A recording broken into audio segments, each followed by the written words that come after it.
विष्णु गुरुर्देवो महेश्वरः गुरुरेव परं ब्रह्म तस्मै श्री गुरवे नमः।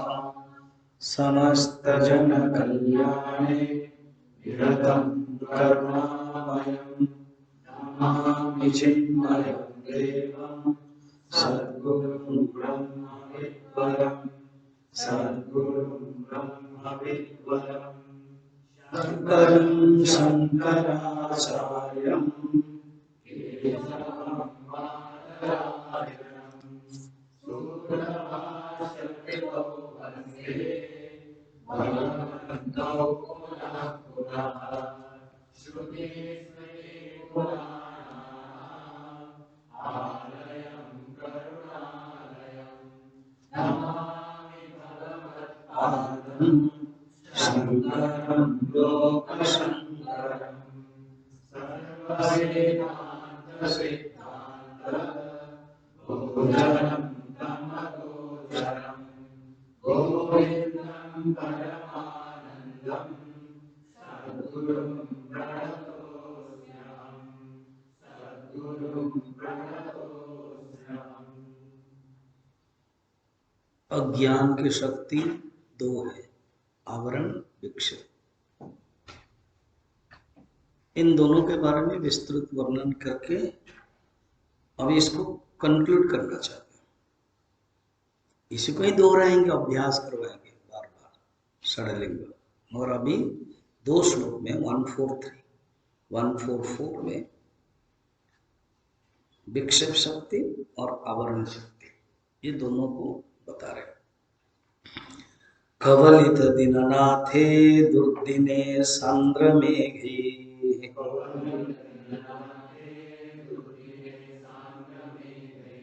यथयति हिमझंझा वायुरूपो यथेता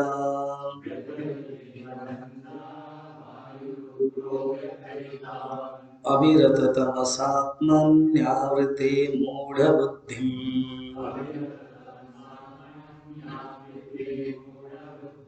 क्षपयति बहुदुःखे तीव्रविक्षेपशक्तिः।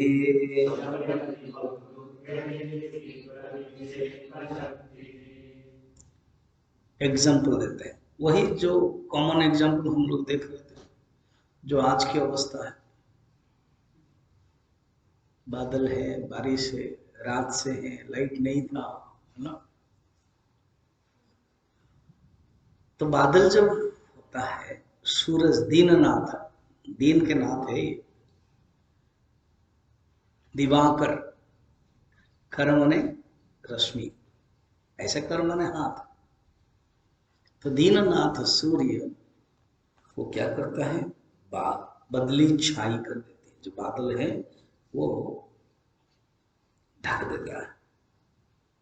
और हिमपात, हम लोग तो रोज देखते हैं हिमपात, पहले पहले तो यहाँ भी होता था। और हम कोर्स में एक बार हमारे जो डॉक्टर चक्रा है, ट्रस्टी है यहाँ का, उनको बोलकर कहूँगा, मैक्लोडगंज बहुत दूर एक होटल था, उसमें गए थे, बर्फ ही बर्फ,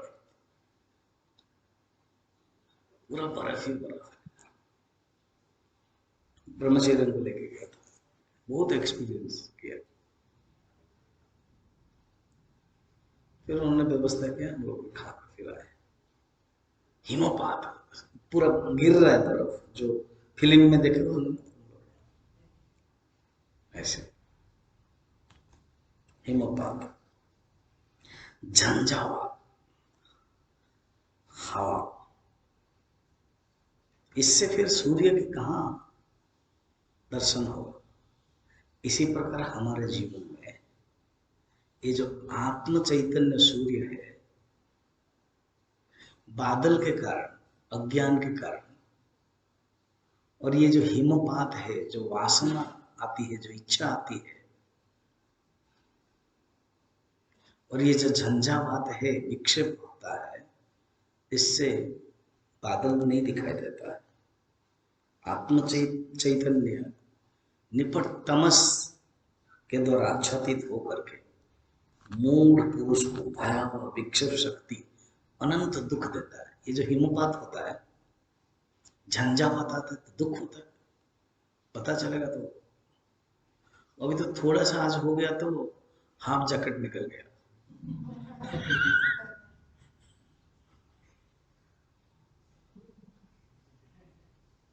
शरीर है, जरूरत है, यूटिलाइजेशन इज नॉट बैड।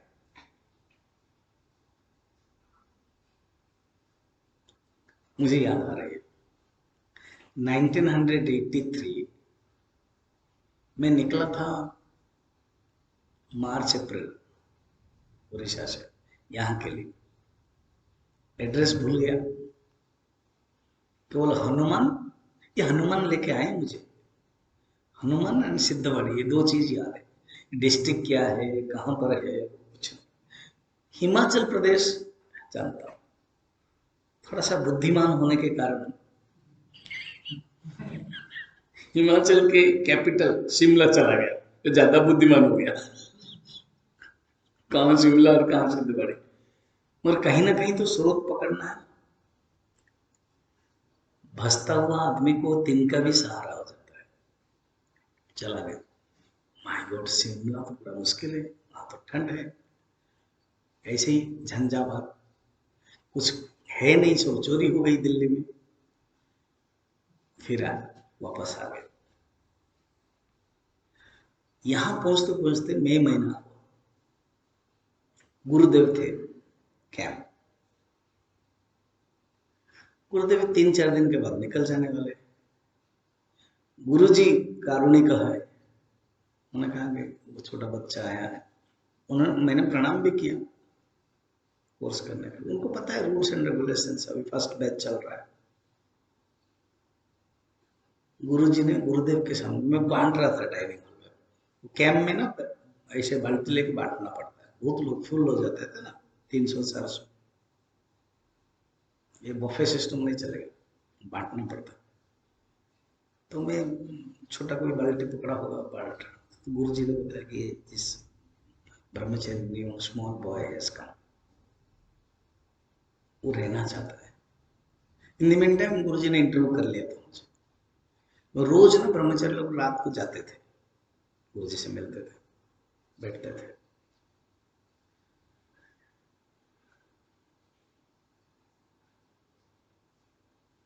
तो ये परंपरा है, इसलिए कोई प्रॉब्लम नहीं, कोई आता है, मगर इंडिविजुअल नहीं, एक साथ समष्टि सब।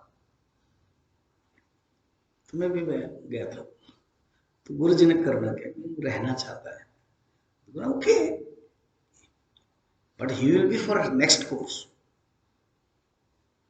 small bell, let him remain. Now in December the winter will come, दिसंबर में ठंड आएगी, झंझावत ठंड, सहन कर सकते तो ठीक है, नहीं तो भाग जाएगा। Otherwise you run away, you need not to, उसको भगाने का जरूरत नहीं, खुद ही चला जाएगा। तो फिर मैं, गुरुजी खुद ही बोले, गुरुदेव ने कहा, हंस के बोले, गुरुजी बड़े सिंपल है, हंस हंस के बड़ा सिंपल बोले, ऐसे कहा है, ठंड सहन सकते हो? हाँ सहन सकता हूँ। तो ऐसे झंझावाट, यहाँ ठंड होगी, बर्फ पड़ता था यहाँ। वो देखा था ना, वहां एक फोटो है समाधि का, बर्फ। ये तो हम तो समाधि से पहले आए, 83, समाधि तो हुई 93, 10 साल के बाद। तो झंझावात होता है, तो ये क्या है, विक्षेप का अंदर, अज्ञान के कारण। तो अज्ञान के कारण विक्षेप शक्ति का बता दिया।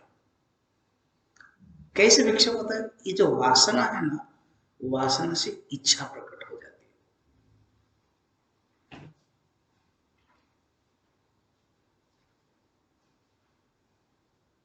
जैसे विवेक चूड़ामणि 3-3 क्लास सुन रहे हो, तुम उसी स्थिति में रहना चाहिए। तुम्हारे अंदर इधर उधर की मन विक्षेप होना ही नहीं चाहिए। कौन क्या कर रहा है दिखाई देना नहीं चाहिए, ओनली आत्मस्थिति है। समय कहाँ है ये सब देखने के लिए? थोड़ा सा समय मिलेगा तो पढ़ना चाहिए, ग्रुप डिस्कशन, चिंतन, मनन हो तो कभी ध्यान करें। समय ही नहीं है किसी को बोलने के लिए कि ये खराब है वो खराब है, केवल चिंतन। मेरे पास समय ही नहीं है, मैं आज तक ऑफिस गया ही नहीं 18 तारीख से आने के बाद।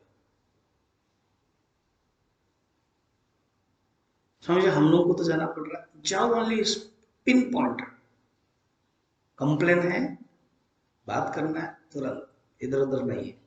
विक्षेप का घर है। तुम्हारा एक्टिविटीज होना चाहिए हॉस्टल से समाधि, सत्संग, मंदिर, ऑफिशियली मंदिर एक बार, समाधि ऑफिशियल 2 बार, सत्संग हल अंदर द्वार। फिर दर्शन करना चाहते हो मॉर्निंग मंदिर, फाइन, समाधि तो करना ही है, सत्संग हल तो आना ही पड़ेगा। गुरुदेव को किसी ने कहा ब्रह्मचर्य, मेरा तबीयत खराब है, बुखार है, I don't want to come, come and die here, not in your room. English समझा?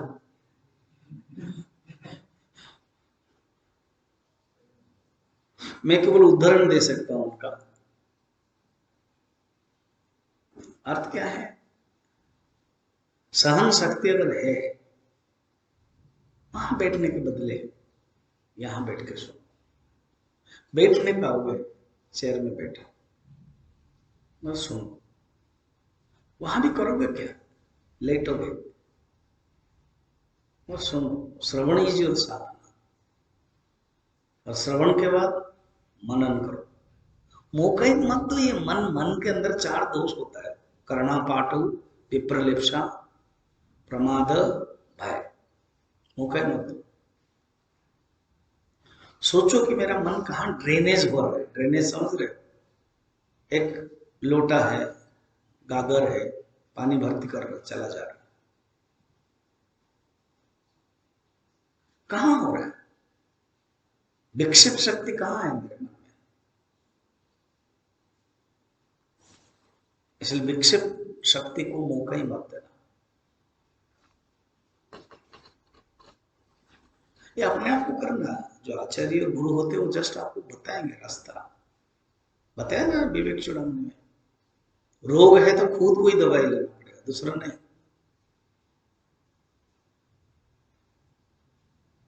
एग्जाम्पल भी बताया, जो आपका बोझ है वो कोई दूसरा ढो सकता है, अंदर की चीजें खुद को ही करना पड़ेगा।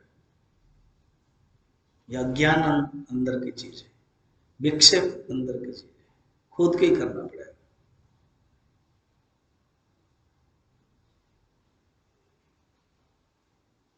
इसलिए इस विक्षेप शक्ति को मौका ही मत देना, ड्रेनेज को मौका ही मत देना। कहां से जाता है? एनालिसिस करना कि मेरा मन कहां चला जाता है।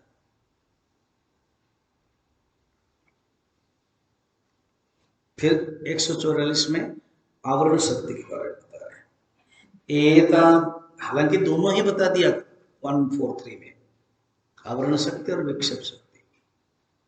और ये आवरण शक्ति विक्षेप शक्ति क्या गैप नहीं है, क्रमसंविद काल, 2 इवेंट्स एक के बाद एक बहुत दूर है, नहीं, फटाफट। इसलिए आचार्य ने एक ही श्लोक में दोनों ही कहा। फिर इसको यहां पर कंप्लीट करते हैं दोनों के लिए। कबलित दीननाथे दुर्दिने सांद्र मेघे व्यथयति हिमझंझा वायुरुग्रो यथेता। दुर्दिने सांद्र मेघे, ये जो बादल है उससे बता रहे हैं आवरण। फिर जो हिम झंझावात वायु उग्रह, इससे बता रहे हैं विक्षेप। अविरत तमसा आत्मनि आवृते, आवृत से बता रहे आवरण, आवृते। फिर बहु दुखी तीव्र विक्षेप शक्ति क्षपयति, विक्षेप शक्ति डायरेक्ट शब्द भी यूज किया है, विक्षेप शक्ति, आवरण, विक्षेप शक्ति।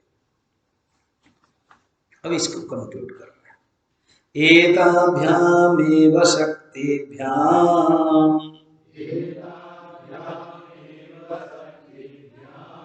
बन्धपुंसा समागतः आभ्यां विमोहितो देहम् मत्वात्मानं भ्रमत्ययम् एताभ्यां शक्तिभ्यां पुंसः समागतः बन्धः। इन दोनों शक्तियों से मनुष्य बंधन में डाला हुआ है, बंधन में पड़ा हुआ है, बंधन आया हुआ है। समागतः कुत आयातः, सम्यक आगतः आया हुआ है। मनुष्य के अंदर जो बंधन है इन दोनों के कारण। शिष्य ओ भ्रातः, हे सौम्य, विवेक चूड़ामणि का है ये शिष्य, मूढ़ नहीं। सौम्य, तुमने पूछा था 49 में बंधन क्या है, कहाँ रहता है, कुतः आगतः कहाँ से आया, कहाँ रहता है, कैसे जाएगा। ये बंधन के बारे में चाह रहे हैं। माने मोक्ष कैसे होगा, विमोक्ष माने मोक्ष कैसे होगा। फिर आत्मा क्या है, अनात्मा क्या है, आत्मा क्या है, इन दोनों का विवेक क्या है। तो आत्मा क्या है, अनात्मा क्या है बता दिया। ये आत्मा अनात्मा के बताते समय थोड़ा थोड़ा विवेक भी बताए और स्पष्ट विवेक आगे बताएंगे। इसको बोलते हैं आत्मा अनात्मा विवेक। ऑलरेडी अनात्मा समझेंगे तो विवेक होता जाएगा, क्योंकि हेय अनात्मा समझेंगे और हेय, और आत्मा समझेंगे उपादेय। ये दो टेक्निकल शब्द है। हेय दुखम हेयम, उपादेयम सुखम उपादेय। दुख निवृत्ति, आनंद प्राप्ति, अत्यंतिक आनंद प्राप्ति। हेय माने त्याग करना, उपादेय माने ग्रहण करना।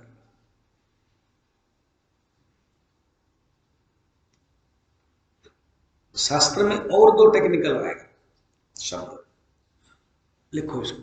दोष अपनय गुणाधान, दोष अपनय गुणाधान।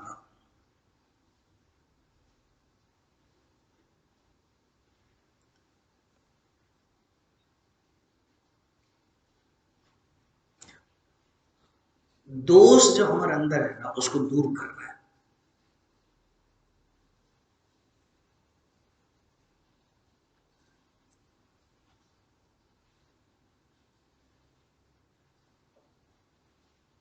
दोष जो है वो दूर करना है। दोष अपने, शास्त्र क्या करता है पता है, हमें दोष दिखा देता है।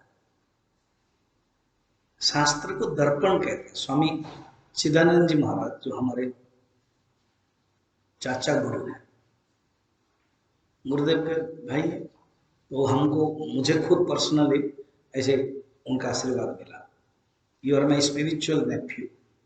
वो सिर्फ मुझे नहीं कहा, स्वरूपानंद जी को भी कहा है, गुरु जी को भी कहा है। गुरु जी का you are my spiritual nephew. उन दोनों को थोड़ा बड़ा बड़ा आशीर्वाद है, मैं छोटा आदमी, छोटा सा आशीर्वाद है। कहने का मतलब है मुझे भी मिला। उड़ीसा में उनका बहुत सेंटर्स है, 300 सेंटर्स उनका उड़ीसा में है। वो आंध्र प्रदेश भी जाते थे, शांति आश्रम। बड़े संत है, शरीर नहीं है, यहाँ आ चुके हैं समाधि दर्शन करने के लिए। उनकी कृपा मेरे प्रति है। उड़ीसा के प्रति, जगन्नाथ के प्रति परम भक्त है, बड़े सिंपल है। गुरुदेव बहुत प्यार करते थे। वो भी गुरुदेव के बारे में वो बोलते थे ऐसे। तुम लोग यूट्यूब में बाद में देख लेना, स्वामी स्वरूपानंद जी भी चिदानंद जी के बारे में बोला है अभी आधा घंटा। गुरु जी ने भी बोला आधा घंटा, कहीं एक उनका फंक्शन था। मैं ढूंढ करके 13th वेदांत कोर्स में डाल दूंगा, ठीक है, जब तुम खोलो देखो।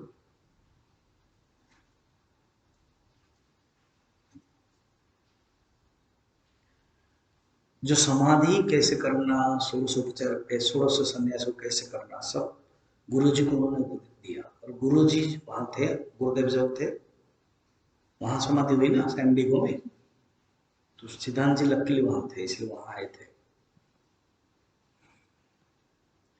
तो चिदानंद जी महाराज कॉन्फ्रेंस, बहुत टॉप टॉप उड़ीसा में कॉन्फ्रेंस होता था, 10,000 लोग, और पूरी गजपति जो उड़ीसा के राजा है ना, वो तो यहाँ आके गुरुदेव से विवेक चूड़ामणि कितना नीचे बैठ के सुने हुए राजा, गुरु जी के भी कैंप में आए थे। वहां उनको सम्मान बहुत है, उनको ठाकुर राजा बोलते हैं, जैसे नेपाल में राजा माना जाता है, उससे कहीं अधिक सम्मान है ठाकुर राजा। वो उसमें जुड़े हुए लोग बहुत आते थे, मुझे भी मौका मिलता था। ये साधना पंचकम मैंने कॉन्फ्रेंस में लिया, भक्ति योग मैंने लिया, और एक दो ग्रंथ। तो जब टाइम टेबल चेक करते थे कौन क्या बोलेगा, 3 दिन 4 दिन का कॉन्फ्रेंस, तो साधना पंचकम, फिर मेरा नाम होता था, पूरा नाम ब्रह्मचर्य, ब्रह्मचर्य साक्षी चिन्ह। तो बोलते ये चिन्मय मिशन पे स्वामी चिन्मयानंद जी ने दीक्षा दी ना, उनके संग। अच्छा, तो याद है, तो मैं जब प्रणाम करता था कॉन्फ्रेंस में, कहता था मैं चिन्मय मिशन, देखने से पता चल जाएगा, चिन्मय मिशन के ड्रेस येलो, और उन लोगों का अलग है, चिन्मय मिशन का स्टाइल अपना थोड़ा फ्रेंच का स्टाइल, जैसे तुम लोगों का, कुछ कुछ लोगों का ऐसी स्टाइल, कॉमन स्टाइल, पता चल जाता है। प्रणाम किया, प्यार के स्पिरिचुअल नेफ्यू। उस कॉन्फ्रेंस में उन्होंने कहा था, क्या है शास्त्र, क्या हो जी, उनके स्टाइल ऐसे, शास्त्र क्या है, एक दर्पण है, दर्पण में हम रोज क्या करते हैं, देखते हैं, उससे जो गंदगी है उसको हटाते हैं, देखने से गंदगी है तो हटा देते हैं, फिर चंदन सिंदूर लगाना है तो सहारा दर्पण का, शास्त्रीय भाषा में उसको दोष अपनय गुणाधान कहते हैं, समझ में? दर्पण देख के जो दोष है वो हटाते हैं, और जो गुणाधान है, गुणों का आधान है, अर्थात गुण आधान में रखना, चंदन लगाना, सिंदूर लगाना, गुणाधान। तो शास्त्र हमें यह बताता है, अज्ञान ज्ञापनम, अज्ञान ज्ञापनम शास्त्र, अज्ञान दिखा देता है, और ज्ञान जो है वो बता देता है तुम कौन हो, और तुम शरीर नहीं हो ये बता देता है, और तुम आत्मा हो ये बता देता है।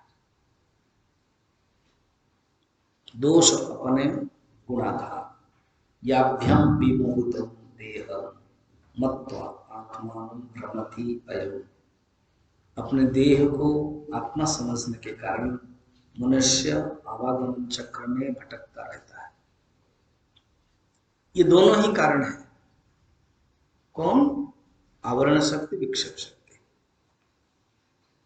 ठीक है, अब कहते देखो मैं बंधन थोड़ा सा ही बताया, बंधन की परिभाषा क्या है, असत ग्राह बंध, उस श्लोक को याद रखना, सूत्र, असत ग्रह बंध, असत को ग्रहण करना ही बंधन है, और बंधन क्या है, अनात्मनि आत्मबुद्धि ही, और ये अध्यास के लिए ज्यादातर कहा जाता है। अभी बंधन के लिए वो सोचा कि थोड़ा सा वर्णन करे अच्छी तरह से, तो वर्णन करते हैं, बीजं संसृति भूमिजस्य तु तमः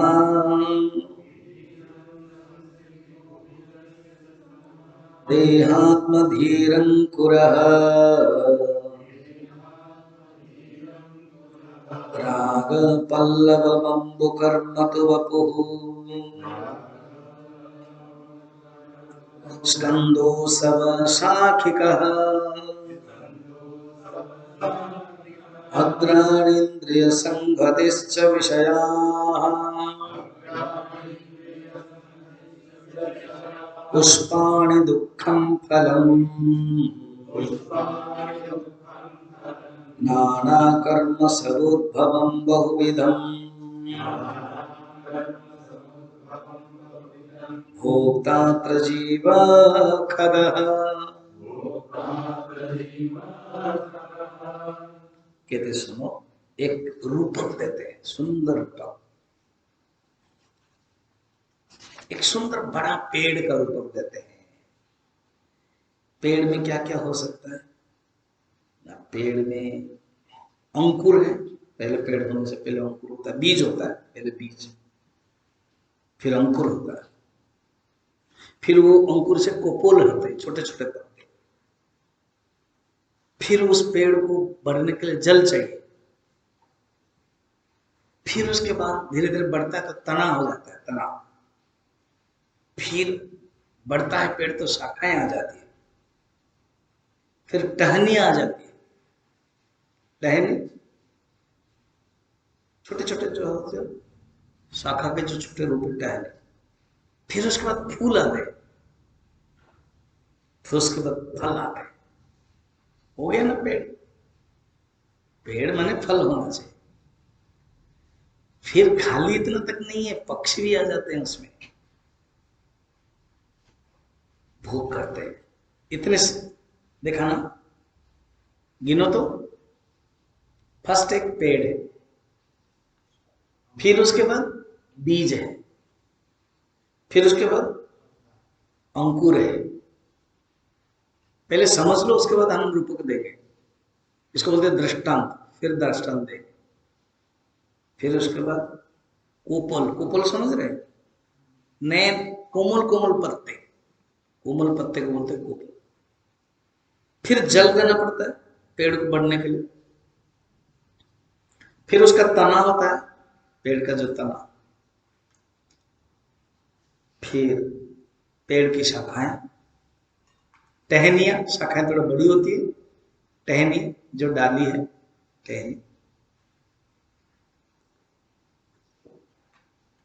फिर उसके बाद पुष्प आता है, फूल, फूल के बाद फल आता है। बस ऐसे वृक्ष फुल हो गया, फुल फ्लेज, प्रस्फुटित।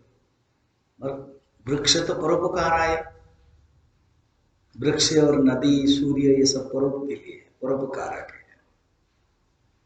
तो जरूर उस वृक्ष में जिसमें फल है,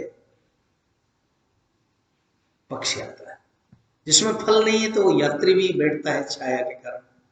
ऐसे वृक्ष होगा जो छाया नहीं होगा, नहीं है, तना है, डाली है, पत्ते हैं, तो छाया है।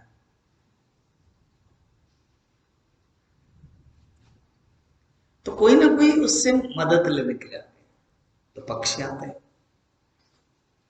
और पक्षी आकर क्या करता है, अगर फल नहीं है तो बैठ जाता है, तो बैठना भी उसके लिए सुख है, फल है तो खा लेता है। तोता देखा, अमृत फल है तो चोंच मारता है। और अमृत कहा जाता है, अमृत को तोता अगर खाया थोड़ा सा और गिर गया, वो खाने से मिठास अलग है। निगम कल्पतरुर्गलितं फलं शुकमुखात् अमृतं द्रव संयुतं पिबत भागवतं रसमालयं मुहुर्मुहुः रसिका भुवि भावुका। भागवत के लिए, सुखदेव के लिए प्रणाम है। निगम कल्पतरु, ये जो कल्पतरु वृक्ष है ना, वो वेद है, निगम है। निगम कल्पतरु फलम सुखमुखात्, और ऐसा फल है जो अमृत फल जैसा है। अगर सुखदेव, सुख माने तोता हुआ, फिर इधर भी सुख है, तोता जैसे खा लेता है फल में मिठास है। ये सुखदेव जी ने जो गाया है ना, सुखदेव के मुख से जब भागवत आता है तो रसिक लोग, भावुक लोग आनंदित होते हैं। रसिका भुवि भावुका पिबंत भागवतम रसमालयम। अच्छा, फल भी जब खाओगे ना तो चबाना पड़ता है। तो गीता भी फल है तो चबाना पड़ता है। मगर कभी जानते हो, जो आम है ना, तो आम को भी कुछ लोग चूस के खाते हैं, बहुत मजा आता है। कुछ लोग काट के खाते हैं, फिर उसका लगता है। एक होता है आमरस, मालूम है, वो रोटी के साथ खाया जाता है, मजा आता है, या तो डायरेक्ट पी लो।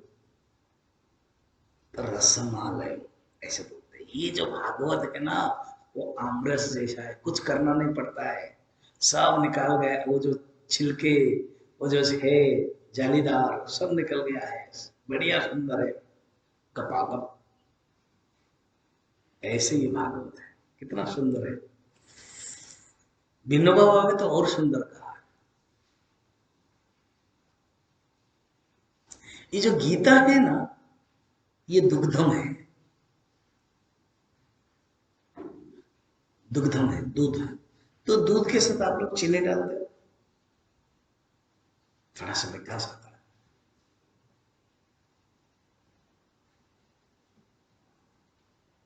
कोई कोई चीनी नहीं डालते, प्योर शहद डालते हैं, शहद, हनी, और प्योर बताया, बाजार का नहीं, डाबर का या दूसरे का नहीं, प्योर जो डायरेक्ट, वो जो डालोगे आग से। तो कहते हैं गीता दुग्धम में भागवत रूपक शराब। भागवत क्या है? मधु भागवतम, भागवत रूपक शराब है। ऐसे हैं। चलिए इधर आ जाइए अभी विवेक चूड़ामणि में क्या है? वृक्ष कौन है ना? संसार वृक्ष, संसार रूपक वृक्ष है। इस संसार वृक्ष है, गीता में भी है, 15 चैप्टर रोज पढ़ते हैं। ऊर्ध्वमूलम अश्वत्थम छंदांसी यस्तम वेद स, ये संसार वृक्ष है। इस वृक्ष का बीज क्या है? अविद्या। अभी घटाना अपने अंदर, हमारे ही अविद्या का कारण ये मेरे अंदर संसार बना है। इमैनुअल कैंट बड़ा सुंदर एक विचारक थे। उन्होंने कहा आप जगत में रहोगे तो दुख नहीं होगा, आप संसार में रहोगे तो दुख होगा। अरे ये क्या बात है? जगत अलग है और संसार अलग है? जगत वो है the things as it is, उन्होंने परिभाषा दी। जैसे भी ये आश्रम है, आपके लिए संसार है कि जगत है? जी नहीं, एक समाधि है, एक राम मंदिर है, सत्संग हॉल है, मैं एक ब्रह्मचारी हूँ, मुझे ये करना है, तो आप रोल जानते हो, बस आप जगत में रह रहे हो। आपके लिए साधना है, सुख का साधना है। मगर आप ये अच्छा नहीं है, वो अच्छा नहीं है, ये नहीं है, तो इसका अर्थ आप संसार में रह रहे हो। आप जगत में रह रहे हो कि संसार में रह रहे हो, ये आपके ऊपर निर्भर है। संसार क्या है? What you see. जगत क्या है? As it is. The things as it is जगत। The things as you see is equal to संसार। रहना कहाँ है? जगत में। अब रहते कहाँ? वो हटाओ उसको, कुछ हटाने के लिए कोई जरूरत नहीं पड़ता। जैसे स्वामी दयानंद जी,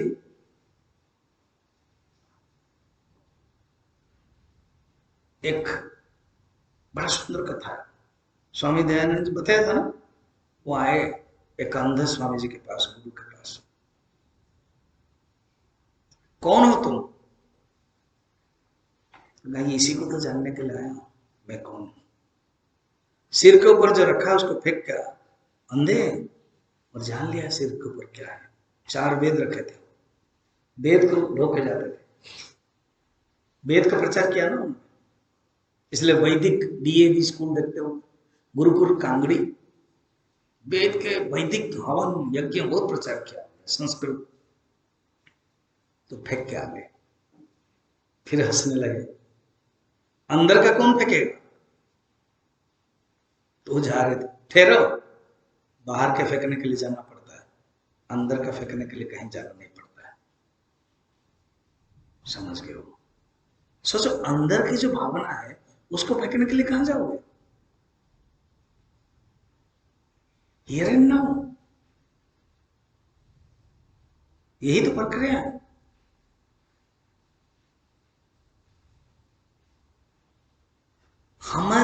विद्या को जानना पड़ेगा। बीज, संसार का बीज, अगर आप संसार में रहे, अगर आपको दुख हो रहा है, अभी आप लोग 15 हो, मैं भी एक, मुझे भी मिला हो, मैं भी एक साधक हूं। हम लोग अगर हमारे मन में कुछ दुख है,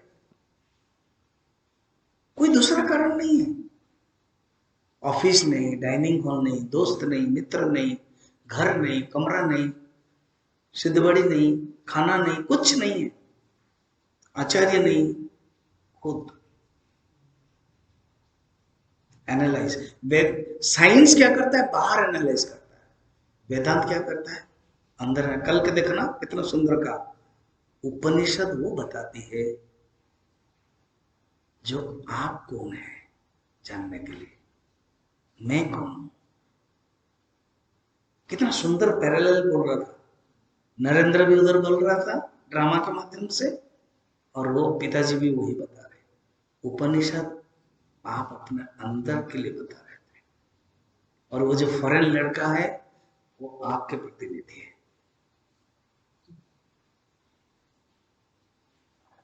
और जो बीच में बिचौलिया आया था, पूछा कि मेरी बात आपको अच्छी नहीं लगी, तो आचार्य ने कहा कि आप ही अच्छे नहीं लगे।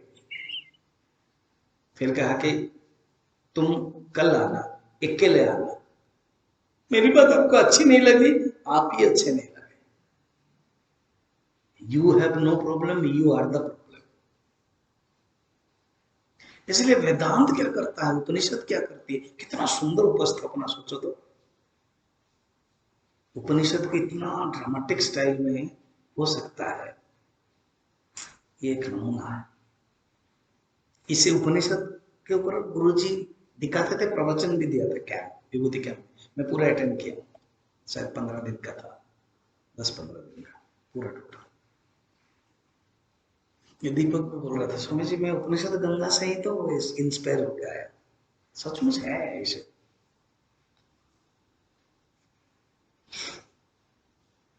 वो जो चंद्र प्रकाश द्विवेदी है, वो रांची आए थे, और स्वामी अभयानंद जी वो भी उपनिषद गंगा में कनेक्टेड थे। तो दोनों आए थे प्रचार करने के लिए। प्रोमो बोलते हैं ना, प्रचार, जैसे सिनेमा का प्रचार होता है, तो प्रचार करने के लिए आए थे। तो मैंने दोनों को बुलाया था। मेरा एक स्ट्रेस मैनेजमेंट कोर्स ले रहा था, तो मुझे अच्छा लगा, पहले से पता था, मैं इनागुरेशन करने के लिए बुलाया था। चंद्र प्रकाश द्विवेदी वो अपना पत्रकारों को संवादित के लिए आए थे रांची, तो मैं बुलाया था। उन्होंने बड़ा सुंदर बात कही थी, मुझे याद है। कोई भी इंटरटेनमेंट टीवी में जो देखते हैं, ये सब आंख का विषय है। आंख देखती है, आंख खुश होती है, मगर उपनिषद गंगा बुद्धि का विषय है। बुद्धि देखती है। It is not entertainment, it is enlightenment. कितना सुंदर है, ये गुरु जी की भाषा है, उन्होंने अपने ढंग से बताया। एक होता है इंटरटेनमेंट, मनोरंजन, और एक होता है एनलाइटमेंट, ज्ञान देता है, ज्ञान संवर्धक। ये जो उपनिषद है ज्ञान देता है, इसलिए उपनिषद गंगा। गंगा क्यों? धारा है, एक एक सब्जेक्ट को लेकर। इसलिए मेरे मन में स्ट्राइक हुआ कि हम विवेक चूड़ामणि भी पढ़ेंगे और उसको भी देखेंगे, देखो कनेक्ट करोगे। अंतरंग साधना, बहिरंग साधना, सत्वगुण, रजगुण, तमोगुण, बंधन, इतना सुंदर कथा के माध्यम से कई बार मैं देख चुका और मैं देखूंगा भी। एक मौका है हम लोगों के लिए। उपनिषद क्या है, अंदर बताती है। इसलिए कभी भी बाहर मत ढूंढो। अगर तुम अच्छे स्टूडेंट हो, प्रमाण है, सिर्फ खुद के अंदर अविद्या को दिखाई देगा, बाहर में। मैं स्वामी जी चला जाऊँ, कहाँ छोड़ के, क्यों? वो डिस्टर्ब कर रहा है। नो, वो डिस्टर्ब नहीं कर रहा है, गलत बात है। नोबडी कैन डिस्टर्ब यू, गलत बात है। This strong, if you are a student of Upanishad, तुम्हारे अविद्या ही तुमको डिस्टर्ब कर रहा है, तुम्हारा अज्ञान ही तुमको डिस्टर्ब कर रहा है, तुम्हारा मन का विक्षेप ही तुमको डिस्टर्ब कर रहा है। एनालाइज, ऑटो करो। जहां डिस्टर्ब होता है एटलीस्ट प्रारंभिक स्टेज में मत जाओ। तुमको पड़ोस से डिस्टर्ब होता है, मत जाओ। तुमको उससे मिलने में डिस्टर्ब होता है, मत जाओ। कोई किसी से बात नहीं करेगा तो कोई बैन नहीं करेगा। स्वामी जी ये मुझे बात नहीं करता है, ठीक है, इट इज हिज इंडिपेंडेंस। सबके अपने अपने नेचर होता है। मुझे किसी ने बताया, Swami ji are you free with students? मतलब yes I am free with students, I know मैं कोकोनट नारियल, मुझे कब फ्री होना है, मुझे कब स्ट्रांग होना है मैं जानता हूं। मतलब मेरा अपना स्वभाव चेंज नहीं कर सकता।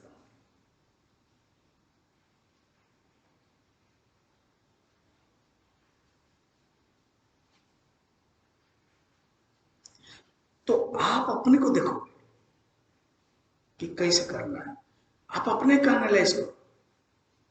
क्या कारण है? अविद्या, मेरी अविद्या, मेरे प्रॉब्लम है। इसको लेकर के सुंदर विचार करते हैं। वृक्ष का बीज कौन है? अविद्या। ये वृक्ष क्या है? संसार। संसार माने क्या है? मैंने मान लिया।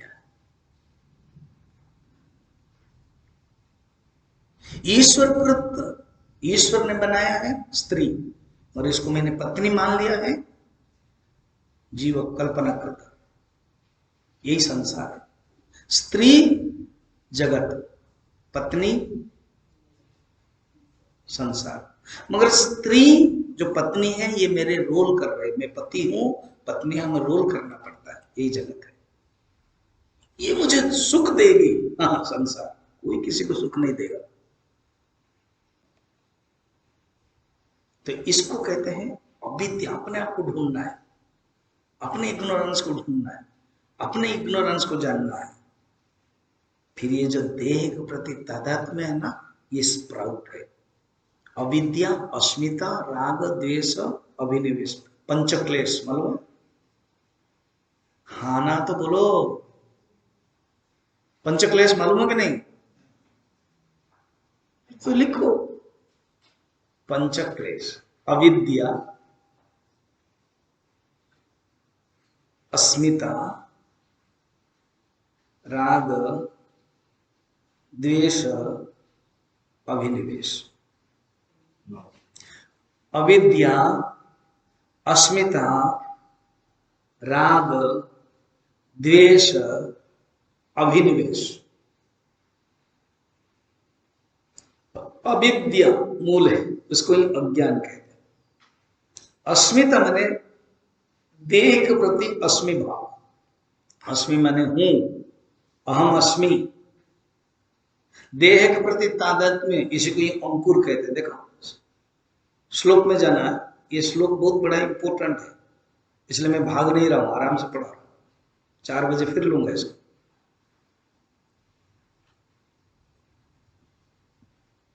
तो अविद्या हो गया, अस्मिता। राग, ये एटलीस्ट वो देखा, राग माने क्या है? सुखानुसारी राग। सुखम क्या? अनुकूल वेदनम सुखम। दुखम क्या? प्रतिकूल वेदनम दुखम। ये अभी के जो वातावरण है हमारे लिए दुख, क्यों? हमारे अनुकूल नहीं है। सूरज होगा, सिंह होगा, तो परिस्थिति हमें सुख दुख देती है हमारे मन के ऊपर। मन ने सोच लिया अनुकूल है सुख, मन ने सोच लिया प्रतिकूल है दुख। चाणक्य सीरियल में, चाणक्य सुंदर सुंदर सीरियल है, कितना टॉप, बहुत मैं बहुत देख चुके, शायद मेरे पास होगा सीडी। उसमें बड़ा सुंदर है। पुरुष, पुरु पुरु राजा, वो हार गया। कौन सा? अलेक्जेंडर से ना, अलेक्जेंडर बोलते हैं हिंदी में। हार गया तो चिकित्सा कर रहा था वैद्य, तो कहा कि आप राजा है, आप हार गए, आपको खराब नहीं लगता है? तो बड़ा सुंदर बात कह गई राजा ने कहा, चिकित्सक, मन अपना अनुकूल तर्क हमेशा ढूंढ लेता है। कितना सुंदर है। मन अपना अनुकूल तर्क, अपना अनुकूल सिद्धांत ढूंढ लेता है, अर्थात मैं अभी हारा हुआ है उसको स्वीकार कर लिया है। तो जो मन है ना, वो अनुकूल ढूंढता है। तो मन का धर्म है राग द्वेष, सुखानुसारी राग। जहां सुख मिलता है वहां मन चला जाता है, उसको बोलते हैं राग। जहां दुख मिलता है वहां मन चला वापस आ जाता है, इसको कहते हैं द्वेष। अभिनिवेश का दो अर्थ है,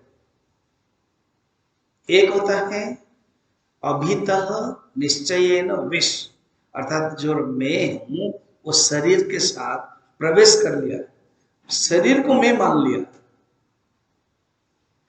उसमें क्या है ना, अस्मिता है, शरीर में रहना है, आवरण जैसा, और इसमें विक्षेप है, शरीर को मैं मान लिया है।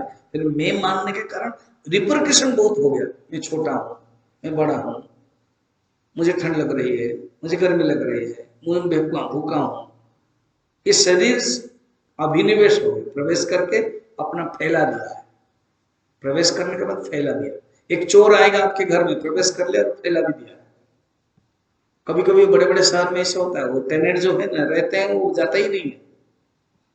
तो ऐसे ही हमारे अंदर अभिनिवेश आ गया, शरीर के अंदर प्रवेश भी कर लिया और जाता ही नहीं।